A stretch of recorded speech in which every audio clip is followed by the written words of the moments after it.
All right, so without further ado, let's go ahead and turn it over to Jeff to talk a little bit about some of the challenges climate change is going to create around flooding and other issues. Jeff Frisch. I'm from the Ponce River Watershed Association. I'm the water resilience planner. One second while I pull this up.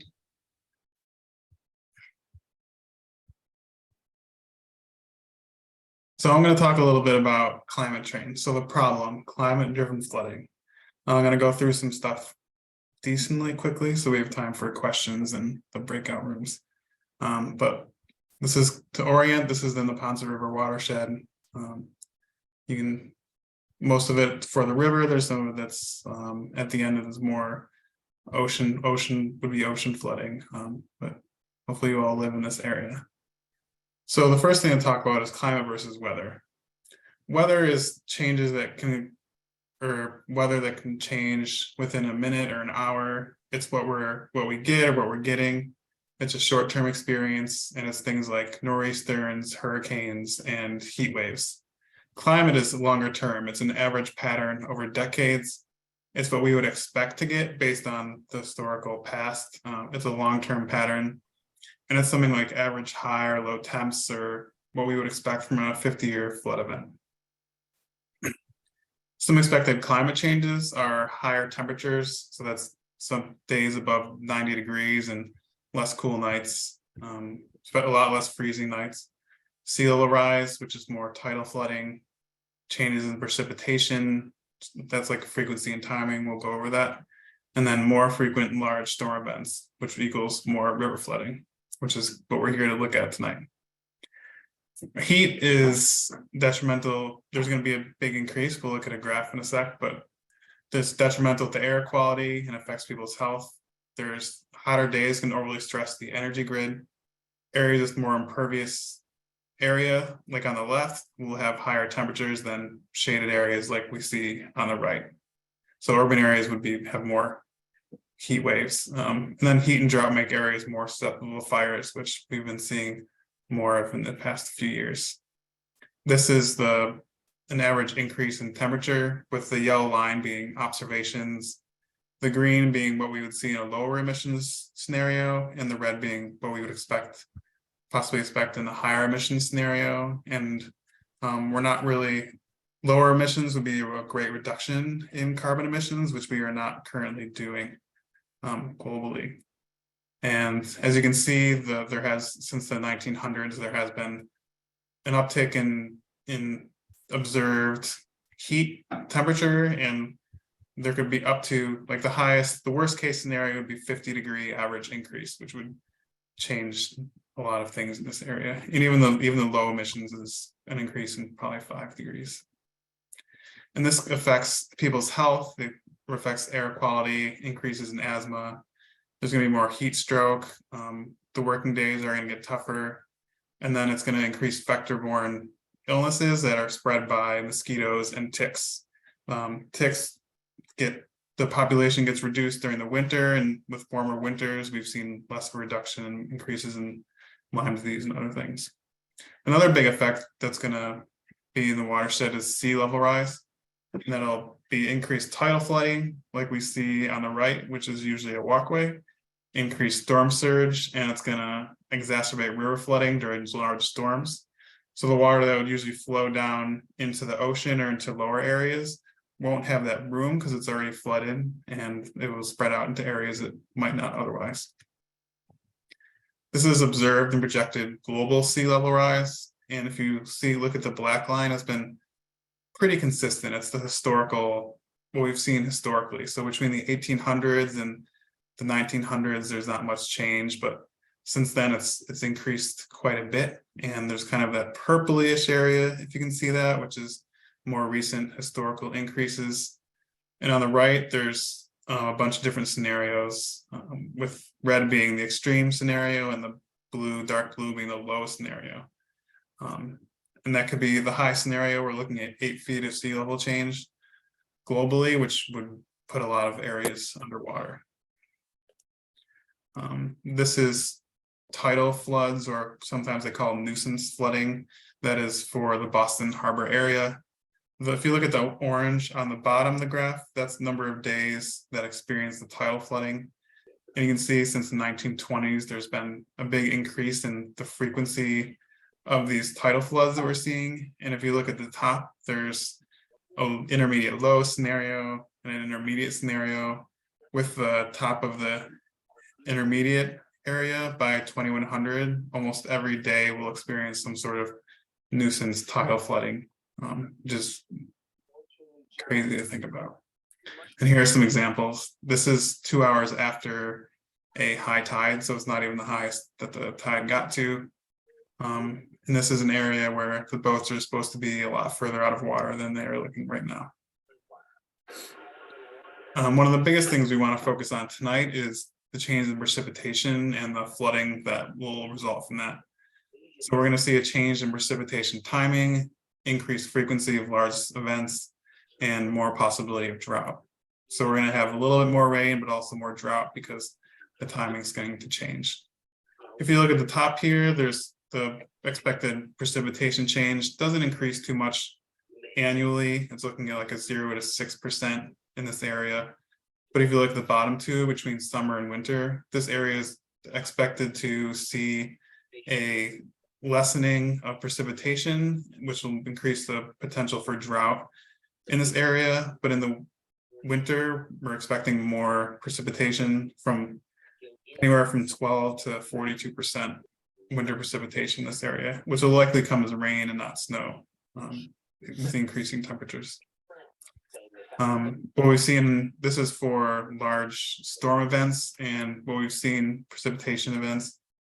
And so far we've seen a 71% increase in the Northeast for large events. Saying Diana was a hardworking mother, wife. And then this is for storms greater than 2 inches.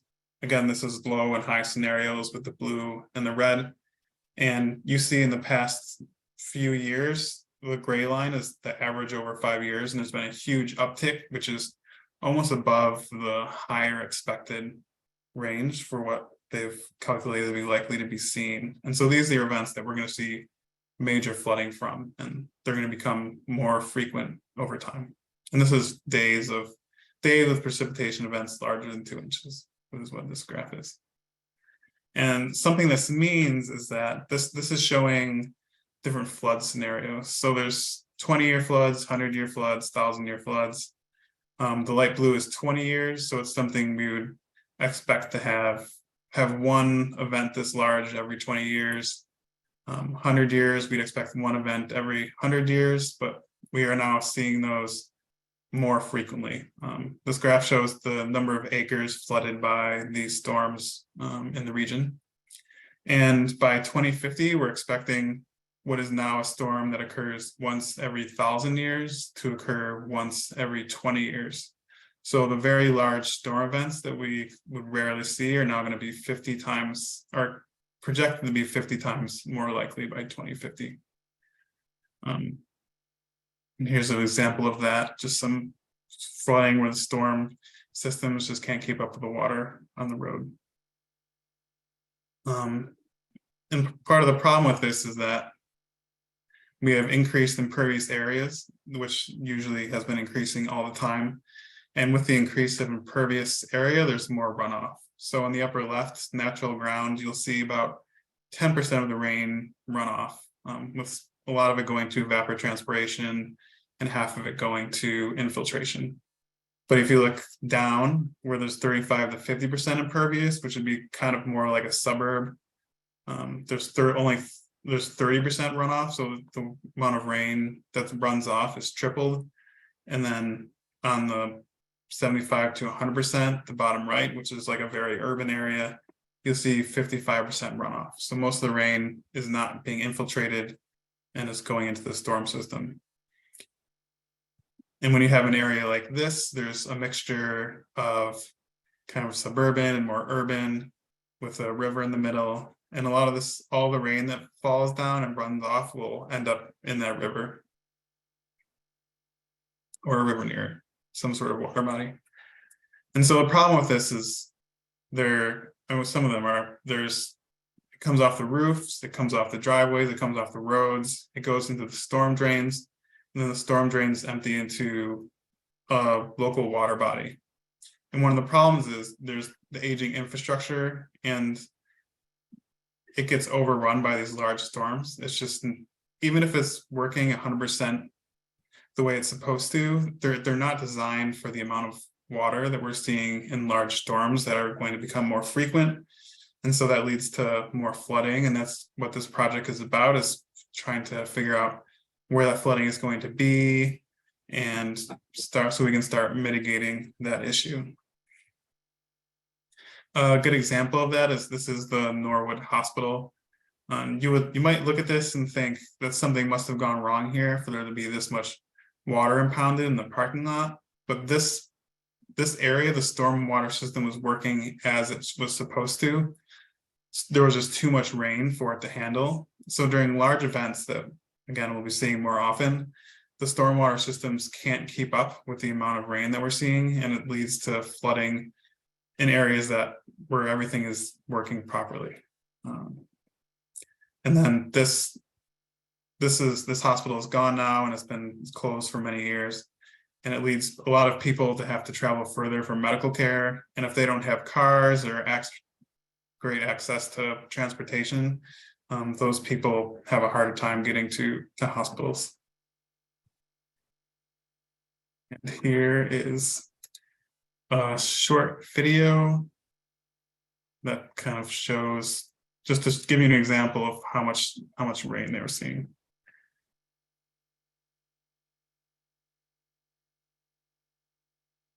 So people were evacuated from the hospital, stormwater systems were overrun, and then the water ended up in the basement of the Norwood Hospital, quite dramatically.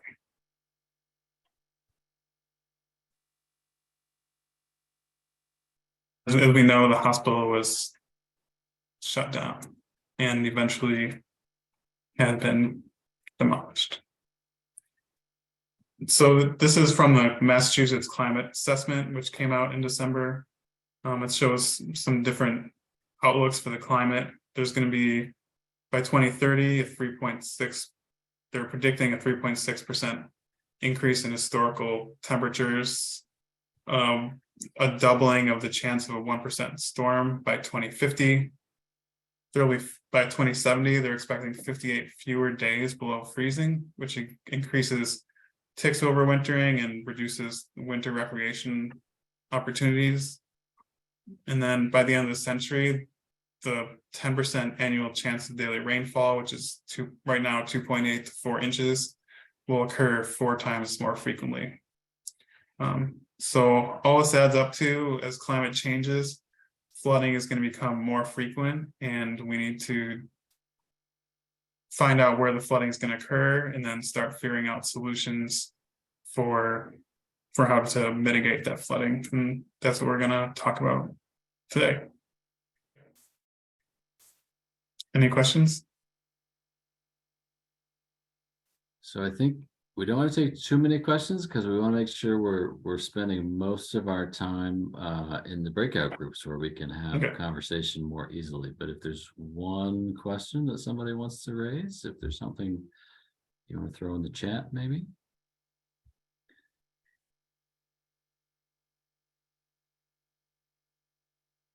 All right.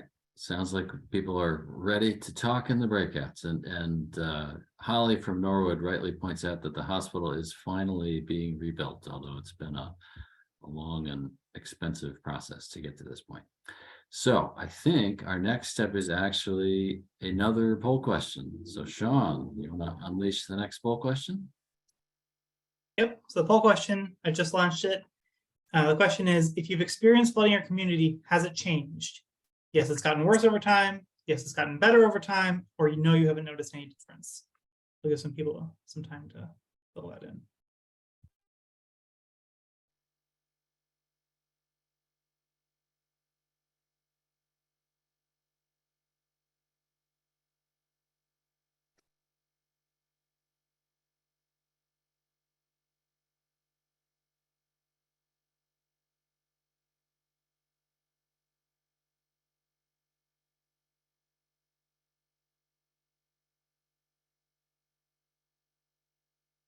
All right, maybe give another 15 seconds.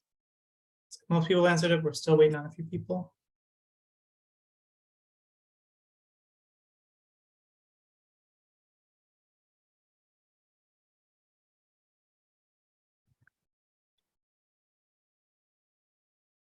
All right, we'll call it there. So I think if I push that, everyone should be able to see. We had 53% of people say it's gotten worse over time, 13% say it's gotten better, and 34% say they haven't noticed any difference. Right. So with that, I think I'm up next, and I am going to give you a quick overview of what we're actually trying to do with this project. Oops, see if I can get my slides to advance here properly. Hold on, there we go.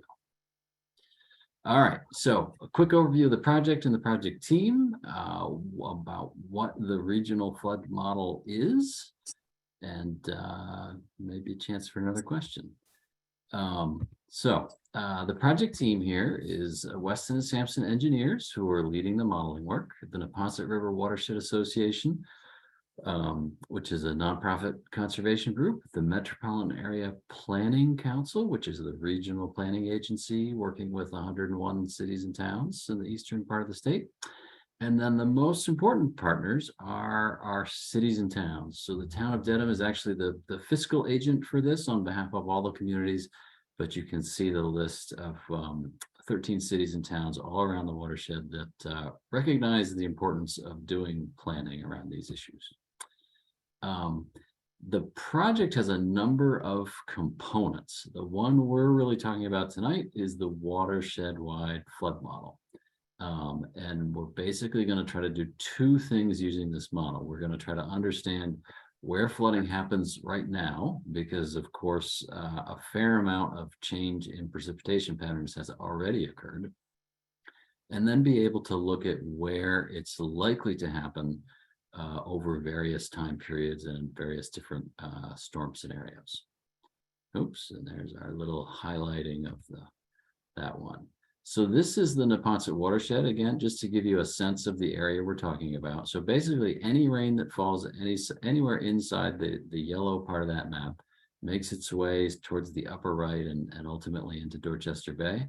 This map in the purple is showing the historical or the existing FEMA 500-year floodplains. But of course, that's not necessarily even based on current rainfall data.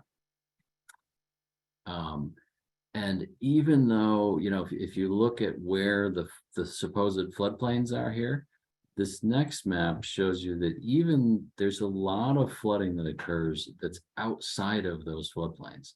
This is actually a map of flood insurance damage claims from 2010, which was the last time we had a pretty good thumping rainstorm, and there are a lot of them. And if you overlay these and the floodplains, you'll notice a lot of the flood damage was actually not in the floodplain because it wasn't that type of flooding. It was river flooding, basement flooding, all sorts of other flooding.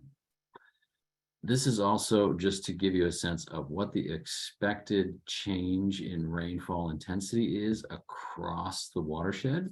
In our watershed, it's pretty expected to be fairly uniform. You know, basically the watershed's not that big of an area and the changes are going to be pretty consistent across it. But you can see as we go from 2030 on the left, 2050 in the middle, 2070 to the right, that rainfall intensity is creeping up and up. And this is the so-called 10-year storm. So that by the time we get to 2070, that's you know, something on the order of 7+ inches of rain, which is what we thought of as the 100-year storm a few years ago. Why a regional approach? So in Massachusetts, we love our cities and towns. You know, the city and town is in some ways the most important level of government. But one of the challenges with city and towns is they have no relationship to natural boundaries. Water flows along watershed lines. It's going to start in the headwaters and go downstream, and it doesn't really care where your town boundary is. And one of the things that we think is really valuable about having a regional watershed-based model is that, you know, downstream towns can start to understand what's happening upstream. Upstream towns can start to understand how their activities might affect communities downstream, and we can look at regional solutions that take all that into consideration as opposed to being constrained by artificial town boundaries. And then last but not least, what is a hydrologic model? So on the left is one of the early schematics that was one of the early steps in developing the model.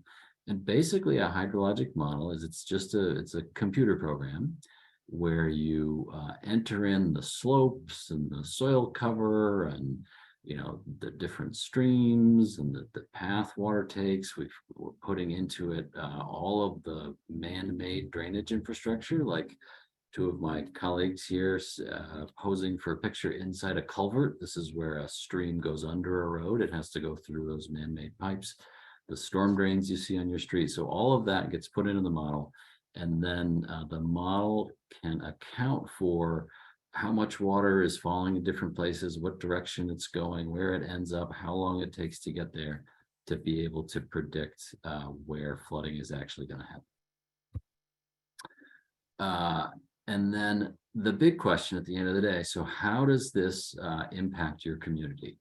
So this is going to enable our communities to do a couple of important things. One is to figure out where they're likely to have big problems and where infrastructure needs to be upgraded.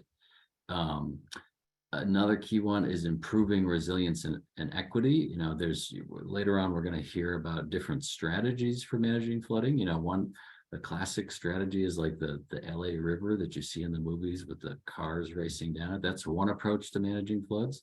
It's arguably maybe not always the best approach, and we're going to talk more about some of those possible solutions. So, but the intention here is to really set our communities up to be able to work on those solutions, both within their own town and across the region as a whole. And last but not least, so there is similar work ongoing in some of our neighboring watersheds. So the Charles River watershed has done some of this, and I'm not 100% sure if this is going to work, but they're a little further ahead than us. And if my internet's cooperative, which it's being somewhat, we'll be able to see the interactive map that they have created, which I think is not actually showing me the flooding that I wanted to show us. Let me see. Oh, here we go. Well, so they're talking here about the changes in precipitation. Ian, it's not showing a different screen. Oh, nobody can see what I'm seeing. Okay. So I'm going to stop doing this and go back to my I was nervous that this was not going to work properly. Okay, let me get back to where I was. Sorry about that. All right, so at this point, we are just about ready to go into our breakout groups. I think we will hold questions until we get into the breakout groups because we can talk much more freely there. So just to set this up, so what we're going to do, if you've never been in a Zoom breakout group, in a minute, you will be whisked into a separate space with a smaller number of people where you can actually really have a conversation. And in each of the breakout rooms, there's going to be a note taker and a facilitator to guide you through a series of questions. And the focus here is about your experience with flooding, which can help inform the modeling process and make it more accurate and meaningful. So without further ado, I think we will go ahead and get that started. So I think, Sean, are you going to trigger the breakouts? Yep. From the land of the breakout group, hopefully everybody had a good conversation. And now that you have highlighted all the places that have problems, we're going to turn things over to Jenny Moonen from Weston and Sampson, who is going to talk a little bit about some of the different strategies that can be employed to try to reduce flooding, even as rainfall is increasing. So I think the floor is yours, Jenny. Thanks, Ian, and good evening, everyone. So appreciate you all. Oops, what am I doing here? Oh, there we go. So I want to talk again about the image that Jeff had shown earlier in this presentation. Jeff showed that as we increase impervious cover, like buildings and roads and parking lots, we're increasing. Jenny, I'm sorry. I think we're seeing your talking point. Oh, why can't I share my slides correctly? Sorry, everyone. Okay, if I do the PowerPoint. Yeah, do the PowerPoint, not all screen. Okay, is this working? Yes. Good to me. Now, how do I look at my Good to talking me. points while I'm talking? Oh, well, we'll go from memory, I guess. That's why I have two screens sometimes. Yeah, thanks, Martin. So Jeff had talked earlier about the whole idea of the fact that a lot of stormwater runoff is coming off of our built environment, and really one of the ways that we can help solve flooding in combination with traditional drainage solutions too, not getting rid of pipes and gray solutions because those are appropriate in some places, but bringing nature back to the built environment. So not only, preserving and protecting what we have, but also adding nature to basically our, cities and towns where we have all the buildings and impervious cover. So this diagram shows what a greened community might look like. And there are some different ways and methods that you can use to sort of add nature back and help with all sorts of flood control, as well as a number of other co-benefits. So tree canopy, keep preserving and protecting tree canopy, controlling runoff from roofs with rain barrels, planting what's called like a rain garden. Green roofs are a technique that can be employed on the top of the buildings, creating planters along buildings and sidewalks, and even putting in porous pavement. All of these techniques are mimicking the natural environment. So it's like what a forest would be doing naturally, but now it's, in your downtown of your town. So the biggest and best thing we can do is to preserve our natural areas, right? So wetlands help control flooding. Trees help uptake water and put water back into the ground. And so preserving these features is really our primary goal for flood control. But also when you can't preserve them, or maybe they were taken away a long time ago by development or clearing, you could also put them back. So there are ways to create wetlands, create flood storage, reforest. So this is one of our best tools because it can be done on a big scale. I mentioned rainwater harvesting. So this is basically where you have sort of some kind of cistern and it captures water off of typically a roof. So the image on the left is a traditional sort of 60-gallon rain barrel. A lot of communities have these. You can get it, for a small price from your town and hook it up to your downspout. You can use it to water after the storm. Later, when it's dry or there's drought, you can take water from it and water your garden or your plants or wash your car. And then the bigger applications store a lot of water, and they can help with irrigation and put water back again during droughts.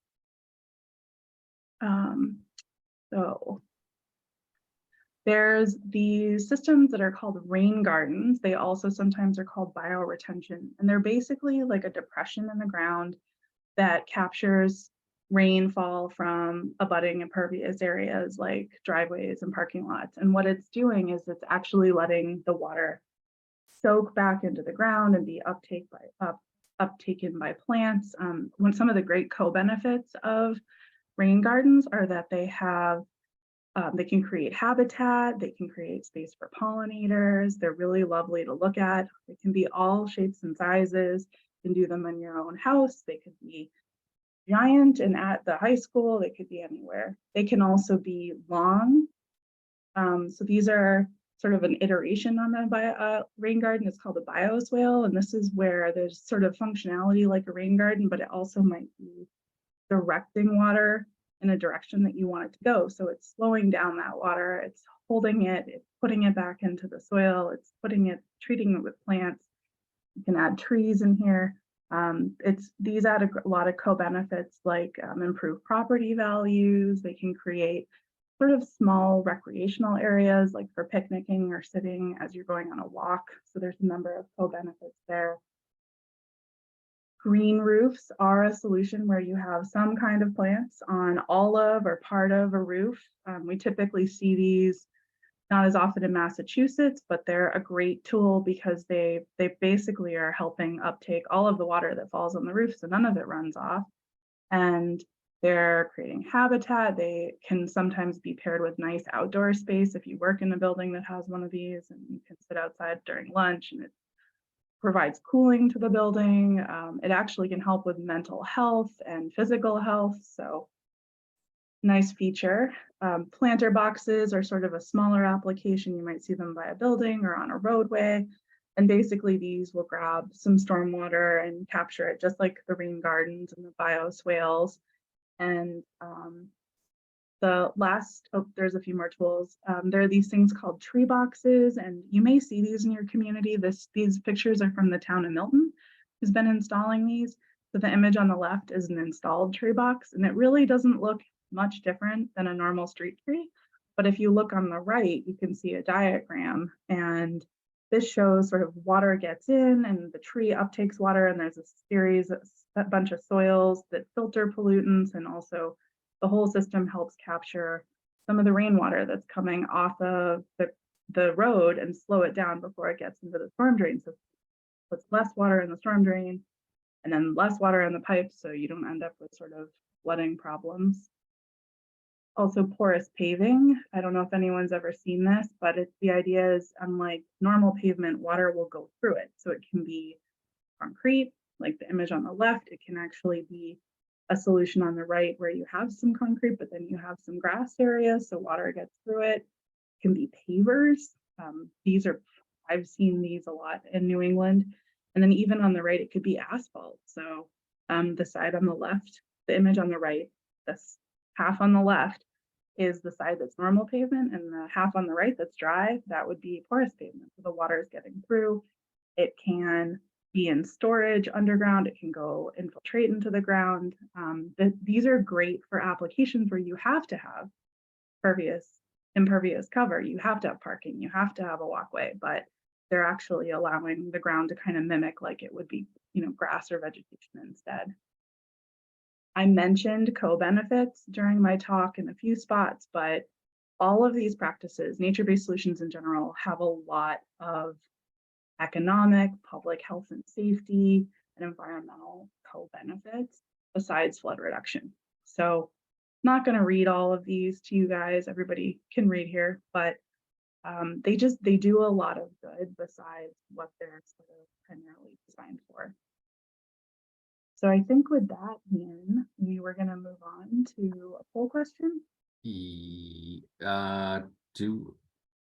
we have another poll question for right Maybe now? we're not. That's okay. We do. Oh, look at Look at this. that. Sean is at the ready with the poll Yep. question. So there are actually two poll questions. So we'll do the first one and then move on to the next one. But this is, which of these practices have you seen in your community? Preserving, restoring natural features, rainwater harvesting, rain gardens, bioswales, green roofs, planter boxes, tree boxes, porous paving, and other. And you can answer as many as you would like. So as many as you've seen. Give people some time. Well, this is great. It looks like folks are aware of things that their communities are doing to help mitigate flooding. Nature-based solutions have been a big push in Massachusetts for a number of years, and communities are working to install them and use them and try them and learn how to maintain them. And I note that the green roof's a small response, which does not surprise me. Porous paving is a tricky one too. You don't always know.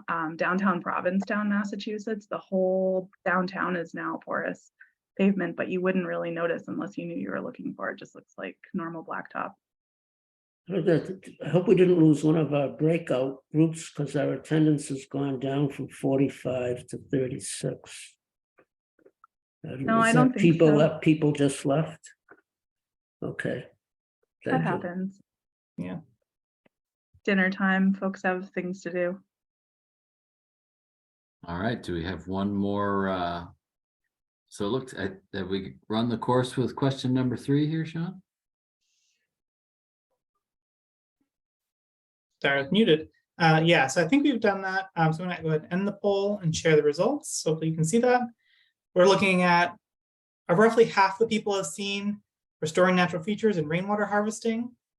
Somewhere around 30% looking for have seen bioswales. As Jenny said, not too many people have seen green roofs around, but planter boxes, tree boxes, and porous paving are making a good presence. So we'll go ahead and stop sharing this one, and we'll move on to the last poll question before we go back to breakout groups, which is nature-based solutions can provide benefits beyond reducing flooding. How much do you value other potential benefits? So improving local water quality, reducing local temperatures, improving or creating wildlife habitat, fostering biodiversity and supporting pollinators, enhancing new recreational opportunities, improving air quality, sequestering carbon, making it visually pleasing, and reducing noise from traffic and roads, or creating job opportunities.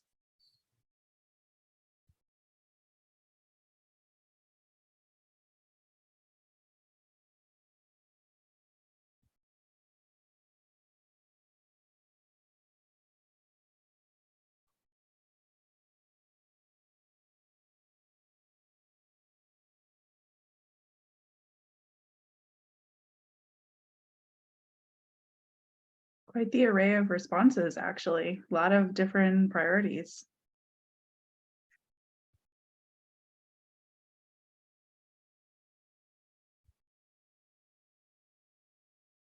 All right, still getting a few trickling responses. So we'll give maybe another 10, 15 seconds to finish up.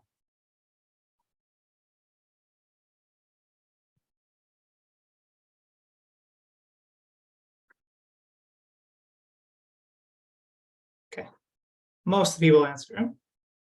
We're almost at 100% participation, so that's great. All right, I'm gonna go ahead and end the poll and share the results. So it looks like what we love to hear as a watershed association, a lot of people are interested in local water quality, reducing temperatures, creating habitat, supporting pollinators, pretty much all of them. All great co-benefits to see. All right, thank you, Sean.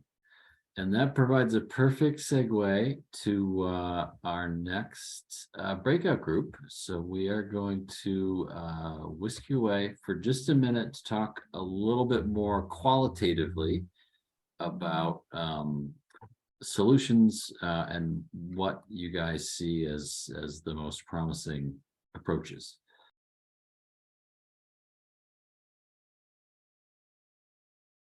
Welcome back, everyone. Hopefully everybody had a lively conversation. I was popping in and out of the few rooms, and I heard a few ringers amongst the crowd, which is always good. Any event, we wanted to take just a couple more minutes to have a very quick report out from each of the note takers for the various groups, just so we can have a little cross-pollination of ideas. So which note taker wants to go first? Raise your hand or simply unmute yourself. Van, you want to get us started? Sure, I can go first. I had a fantastic group, and we identify kind of, the importance of rain gardens, tree plantings, and continue to think about regulations, some sort of requirements and or incentives for piloting new solutions like porous pavement, or not new solution, but kind of scale that up a lot more. In terms of the co-benefits, all of these are great. We identified sort of improving outdoor recreation, thinking about fostering biodiversity, and some idea around the need to shift and or improve the landscaping practice industry. And one thing that I think we kind of emphasize a lot on is the need for more educations and communications, just so that everyone from decision makers to practitioner are aware of like these nature-based solutions to implement them more widely. Nice. How about Sarah? Sarah there somewhere? Yes, I'm here, and I was with Jenny, so she's welcome to chime in as well. So our conversation was pretty wide-ranging. Some folks were talking about some additional areas in their communities where they experienced flooding, and folks were talking about the importance of improving stormwater flow and direction, as well as really taking the opportunity of having new development to reduce pervious surfaces and try to improve rainfall capture. And then folks were also talking about the importance of a watershed approach to stormwater management and flooding, the usefulness of open space, and then also looking at parking requirements as an opportunity site in terms of changing regulations. Nice. Thanks. How about Sean? You had a dual hat there, so hopefully you could remember things as you were writing them down. So we talked about a lot of things. I think one thing that we brought up that maybe wasn't brought up in other groups is things that involve the individual. So things like rain barrels helps us foster a sense of stewardship and getting people involved. And that makes them more likely to talk about what their town is doing and getting involved at a town level. And then for things like co-benefits, we across the board, we want them all. Everybody likes the benefits. Excellent. How about, were you finished, Sean? Yeah, I was just trying to get to it. We like brief. That's good too. How about Len? Is Len there somewhere? Yes, we were very focused in, we wanted more green and less concrete. I think we were really interested in ways that we could reduce pervious surface and increase green space. But we were also really interested in improving the wildlife and water quality habitat, improving quality of life through adding green spaces. Yeah, it was very much like, we're sick of gray, give us green. Excellent. And last but not least, the difficult task goes to the last group with Jeff, who has to find something profound to say that nobody else came up with. We actually talked a lot about town requirements and sort of changing regulations for a number of flood strategies. So requirements for trees, for requiring rain gardens, and then a certain amount of like pervious, impervious area for kind of subdivisions. Kind of looking at regulations, and also like keep water. It's like ways to keep water from running into streets and that kind of thing.